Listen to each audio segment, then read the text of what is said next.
नुकीले दांत थे और न ही चीते जैसी रफ्तार। उनके पास सिर्फ एक चीज थी, आजाद हुए हाथ और एक ऐसा दिमाग जो अब नई संभावनाओं को तलाशने लगा था। आज से करीब 40 लाख साल पहले अफ्रीका के मैदानों में एक ऐसी प्रजाति पनप रही थी जिसका सबसे मशहूर अवशेष लसी के नाम से जाना जाता है। लसी की खोज ने पूरी दुनिया को हिलाकर रख दिया था। वो केवल 3.5 फीट की थी। उसका चेहरा वानरों जैसा था, लेकिन उसके कूल्हे और घुटने साफ बता रहे थे कि वो इंसान की तरह सीधी चलती थी। लसी वह पुल थी जिसने पुराने पूर्वजों और आधुनिक इंसानों के बीच की दूरी को मिटा दिया। दरअसल जब हम 2 पैरों पर खड़े हुए तो शरीर की ऊर्जा बचने लगी और हाथों के इस्तेमाल ने दिमाग के उन हिस्सों को जागृत किया जो योजना बनाने के काम आते थे। इंसानी विकास की कहानी में सबसे बड़ा धमाका तब हुआ जब आज से करीब 25 लाख साल पहले कामकाजी इंसानों का उदय हुआ। इन्होंने वो काम किया जो पृथ्वी पर करोड़ों सालों में किसी जीव ने नहीं किया था, औजार बनाना। इन्होंने पत्थरों को आपस में टकराकर उन्हें नुकीला बनाया ताकि वह मांस काट सके और जड़ों को खोद सके। औजार बनाने की इस कला ने हमारे पूर्वजों को जानवरों की कतार से निकालकर शिकारी की कतार में खड़ा कर दिया।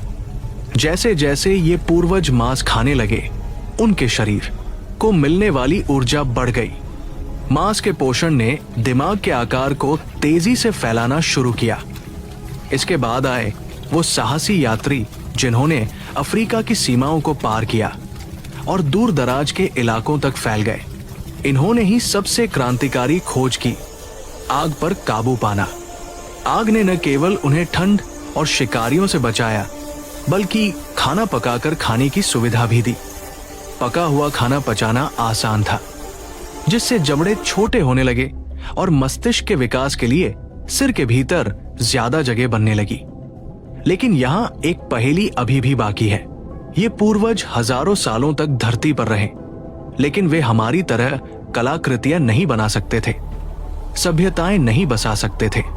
विकास की इस लंबी दौड़ में अब हम उस मोड़ पर आ चुके हैं जहां से आधुनिक मनुष्य का चेहरा साफ दिखाई देने लगता है।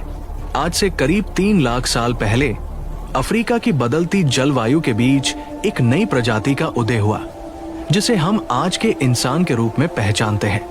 लेकिन हमारे पूर्वजों के सामने एक बहुत बड़ी चुनौती थी। उस समय धरती पर हम अकेले इंसान नहीं थे। दूसरे इलाकों में बहुत ही ताकतवर और भारी शरीर वाले इंसान रहते थे जो हमसे कहीं ज्यादा बलवान थे। तो फिर सवाल ये उठता है कि कमजोर शरीर वाले हमारे पूर्वजों ने पूरी दुनिया पर कब्जा कैसे कर लिया? इसका जवाब उनकी शारीरिक ताकत में नहीं, बल्कि उनकी कल्पना शक्ति और भाषा में छिपा था। करीब 70,000 साल पहले हमारे पूर्वजों के दिमाग में एक बड़ी क्रांति हुई। उन्होंने न केवल आवाजें निकालना सीखा, बल्कि उन आवाजों को अर्थ देना भी सीख लिया। वे अब आपस में जटिल जानकारियां साझा कर सकते थे। यही वो समय था जब इंसान ने पहली बार कहानियां बुनी, विश्वास पैदा किए और गुफाओं की दीवारों पर चित्रकारी की, जहां दूसरे जानवर सिर्फ अपनी आंखों के सामने की दुनिया को देख सकते थे। वही हमारे पूर्वजों ने भविष्य की योजना बनाना सीख लिया था।